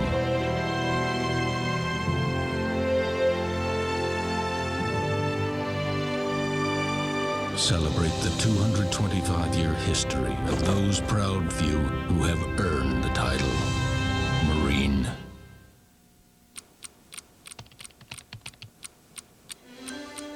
For over 3 decades, Dr. James Owen has been credited for helping IPFW become a top-rated school through not only teaching, but also his involvement in the Fort Wayne community. The kind of people that the city were hiring at the time were people with advanced computer skills. I thought, my Lord, unless my students get up to speed in this particular area, skill and talent, knowledge, that they weren't going to be competitive in the job market. Dr. Owen developed courses that would train his students to become leaders in the community. At one time, of the 6 major department heads in the city of Fort Wayne, 3 of them were former students of mine that I'd recommended for the job. He makes a point to stay in touch with former students, and that makes a difference in their lives. Whenever I think about undergraduate days, I always think about old Professor so-and-so. She said, I have one like that too. And she said that's Dr. Owen. IPFW, the right school, right here, right now. Coach Cherry Egley, second year in a row here, getting at the thunderstorm we had last year, but talk about tonight's game. Well, it's great to be back. First of all, this is becoming an event, an NIT, as the college coaches think of it, that everybody wants to come to. And I credit Fort Wayne IPFW for the great job they're doing in hosting this. Tonight's match, I mean, as much rain as you've had up here and be able to come out here and play on this field, it was amazing that we had the quality game that we did. Both teams, I thought, played well defensively. South Carolina's a veteran team. They have basically their whole team back from last year other than their keeper, whereas we're trying a lot of new players this year. And we had 4 freshmen in there, and we have a couple on the bench who are hurt. Offensively, that showed. We're going to struggle to score. And until we get either a Mac or a Grabavoy or some of the other fellows step up, we'll have a problem getting goals, especially against teams like South Carolina who defend that well. So I was disappointed overall with our final third play, our offensive play. Defensively, I thought we did a nice job. Played some good IUD. We gave up some chances, but overall pretty well. Our wide play has improved. I think J.D. Johnson, as a freshman, had a very good first game. Denny O'Rourke, in his first game as a freshman, did an excellent job. Mike Ambersley up top, I thought he had a quiet game. We need a little more from him, and Patty Noonan can't do it all by himself. Phil Presser, our local boy from Fort Wayne here, he's really developed into a fine midfield player, and he did a yeoman's job tonight. So we tried a lot of people. We looked at a lot of new people, and some we're pleased with, some we need to work a little more with. Tomorrow you play Alabama Birmingham, and like last year, teacher pupil, you got one of your former players again. Yeah, Mike Getman, coach at UAB, he played for us. He was my assistant coach, and he's taken UAB to top 10, top 20 rankings here the last few years. I'm very proud of what he's done down there. He has an outstanding team. He has an outstanding blend of international players with a lot of flair, a lot of skill, some excellent guys that he's recruited from this state and or from this country. And I think tomorrow's game will be a lot more open. Mike plays a pretty wide open game. He'll come forward and attack in numbers, and hopefully we'll have a few more chances, but we'll also have more pressure on us too, because he'll send more people and has more weapons, perhaps individually. But again, 2 different styles, and we'll see how we do tomorrow night against Coach Getman's team. Congratulations, even though it's not a win, it's better than a loss. Well, a tie we'll take. Well, we don't like ties. We like to win. And we can't let our players start thinking that tying is okay. We have to find a way to win, and this group is going to have to stay solid defensively, and we're really going to have to work on our offense. Thanks again, Coach. You bet. Coach Jerry Egley, Phil Presser, Canterbury graduate, now playing for IU. What's it like coming back and playing here in Fort Wayne? It's nice because I get to play in front of all the kids I have in camp in the summer and all the parents and old friends back in Fort Wayne. But I mean, if you don't get the job done, it's not too fun. So hopefully tomorrow we can get the job done. Talk about the match tonight. It was a scoreless tie in the end, but there was some good and bad play. Right right now we're just basically trying to play a lot of new guys and see who can get the job done. And I thought we started off first 10 minutes, first 15 minutes playing nice balls, moving the ball around and playing good defense. But I think as far as composure, we're not physically fit yet, so we got a lot of work to do with that. To have a chance to come and play some of the top teams in the country right at the start of the season, how important is that to you and your teammates? Well, I mean, that's real important because, I mean, we are one of the top 4 teams in the country right now, so the more teams we play, you know, the better competition we get come postseason. Last couple of seasons, we've been playing 6 or 7 top 20 teams during the season, and it helps out postseason because, I mean, we've had the experience and we're ready to go. Thoughts about tomorrow's match with Alabama Birmingham? I mean, it's another top 20 team, I think. So, I mean, we got to come out, you know, as harder, if not harder, than we did today, and I mean, try to be more mentally ready and, you know, keep our legs in the game. I mean, it's going to be tough because they're coming in with full legs, and we just got done with a 90-minute game, so, and we got to be ready. So, good luck. All right, thank you. First and foremost, talk about this match. IUPUI against IPFW. Well, with IPFW making the transition from, you know, into Division I, we would look forward to, you know, getting to play them. We're going to obviously be playing each other for years to come, so we're looking forward to it being, you know, kind of an in-state, maybe get a little rivalry going. So who knows? But we were looking forward to a scrimmage game just to, you know, check players out, see what we've got, and I'm sure they were doing the same thing. So. Talk about the match itself. They got the first goal. They're up at the break 1-0. You came back, your team, you must have said something at the halftime break. You'd like to think so, anyway. Because they scored less than a minute into the second half. Yeah, we just pretty much, you know, pointed out the few things they were doing wrong, just a little, you know, a couple things we needed to change, and they did it. They came out strong, and we told them they had to finish, and they came out and they did it, so. Talk about a couple of your players. Carrie, who scored the winning goal, and I'm drawing a blank, but you're Tara Littella, yes, you read my mind. I know him. Talk about those two gals. Carrie is a senior this year. She's a leader on the team. She's done great things in the past, and she's got a lot of speed. She can get in behind, and we throw up top and see what she can do when she goes at people. Tara's great on the ball. We like to play into her feet, and she does great things when she's got it. So we look to play to her. No, congratulations on the win. Thank you very much. Appreciate it. Thank you much. Good.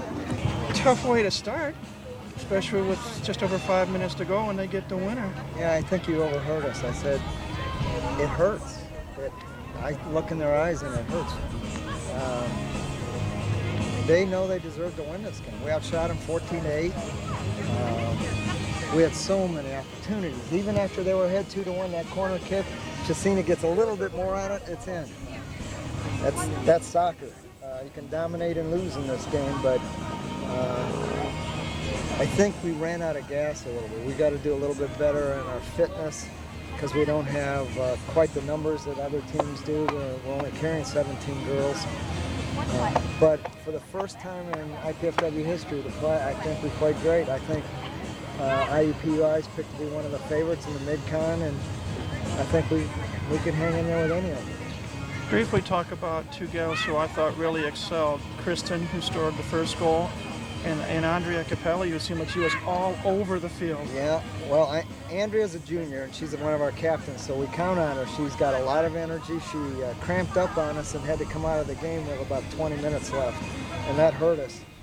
But Kristen is our go-to offense. She was our leading scorer last year. She's a sophomore from Massachusetts. She loves to take you one way and cut it back, and that if you got it on tape, she did exactly that. She got the defender leaning to the right, cut it back to the left, bent it in. Katie Legge hit the post in the first half. If that thing would have been 2 inches off, that's another goal. We would have been ahead 2-0 at the half. But you never know, and I want to say Chesina Hersey in the back, number 8. She's a warrior. She cleans up everything in the back, and she did a great job. But all of the girls fought hard. Start to finish, none of them played timidly, and that's a good thing. We can build on that. Overall, the showcase got off to a great start. It has. We had tons of rain, but I think the field is bouncing back. Nobody complained about the footing out there. We're going to end up using both fields, and if this is shown tonight, people come out and see it because it's a lot of fun. There are a lot of people there for the women's game. Congratulations, even though the scoreboard doesn't in the right direction. Yeah. We got a ways to go, but We could have easily won that game, so I feel good about that. Thank you much. Thanks, Mike. Talk about the first goal of the season, first goal of the showcase. Yeah, that was exciting. We worked the ball up very well. We got it all the way from the back. We did exactly what we wanted. We hit it to the outside mid, got it to the center. Beautiful cross in the middle, and I was just lucky to put it away. Talk about your opponents today, IUPUI. You controlled the bulk of the play throughout the match. Yeah. You were up at the break, but then they scored less than a minute into the second half. And that seemed to get tougher in the second half as the second half went on. Yeah, we had control the whole first half and most of the second half. It was just it's whoever gets that first 15 minutes in the second half, that's the game right there. And they caught us on our toes, and they were on their toes, we were on our heels, and they got it. You're from Massachusetts. Yeah. You're transplanted out here to Indiana. Yeah. What's it been like for you personally, playing here in the Midwest as opposed to back east? I mean, soccer's soccer. It's a little bit different around here. It's we're more like go at it Massachusetts, but I mean, soccer's soccer, and the girls here are very nice. I love playing with them. So. Well, congratulations on the goal, and Thank you. even though you didn't win the game, good luck the rest of the way. Thank you. Coach Barbie Clark, you bring your Notre Dame team here to IPFW. First match of the season. Talk about this match just completed.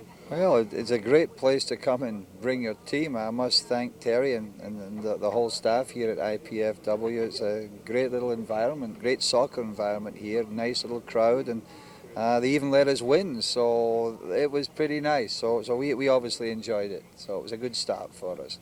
Talk about the match. You're up 1-0 at halftime.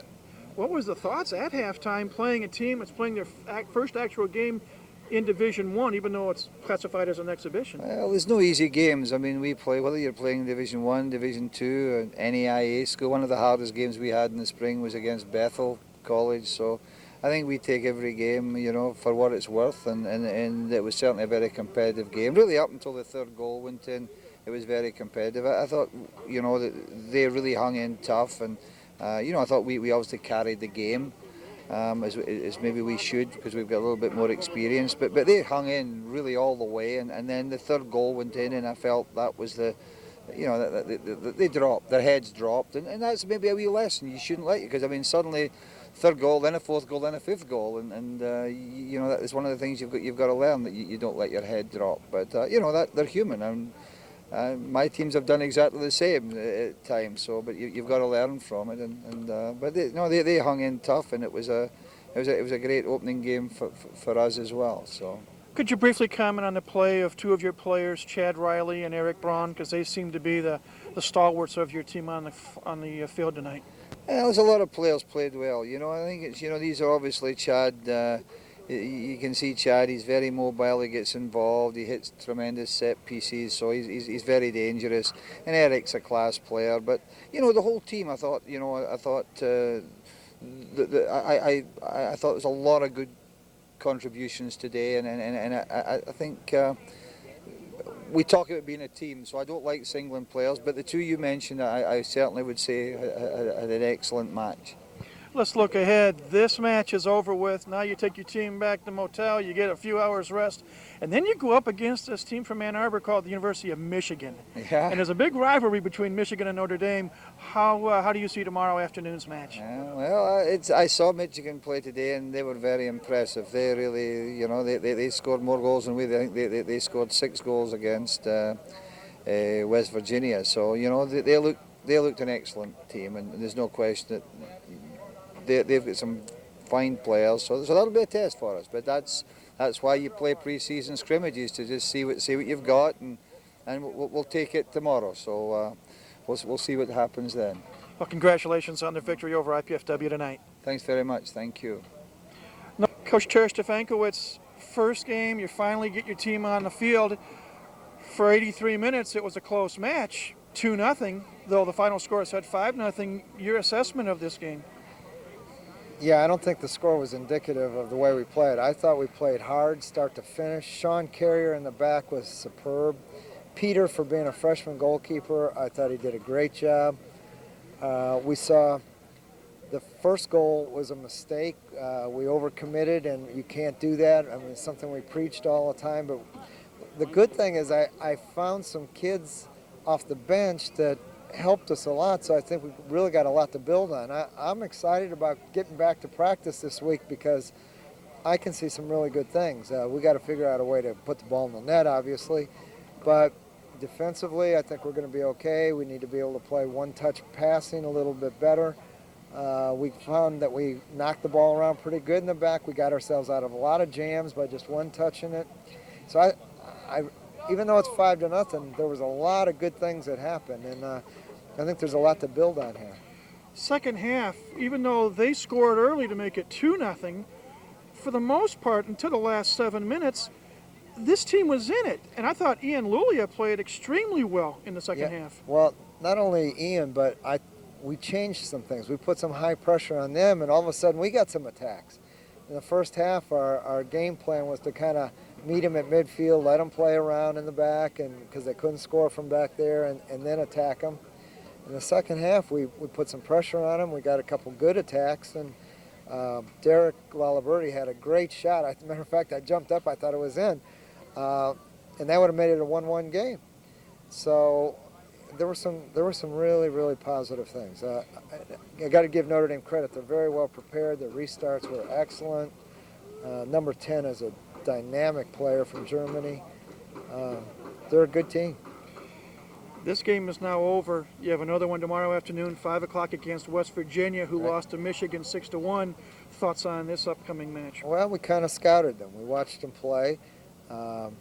We found some things that maybe we can exploit in the back, hopefully. Our goal is to get that first goal, get composed, and I think that will be one heck of a game. I think they're two equally matched teams.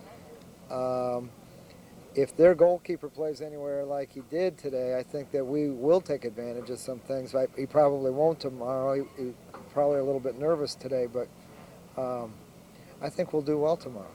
We wish you well. Thank you. Thank you very much. Appreciate this. Head coach Terry Stefankiewicz, IPFW Soccer.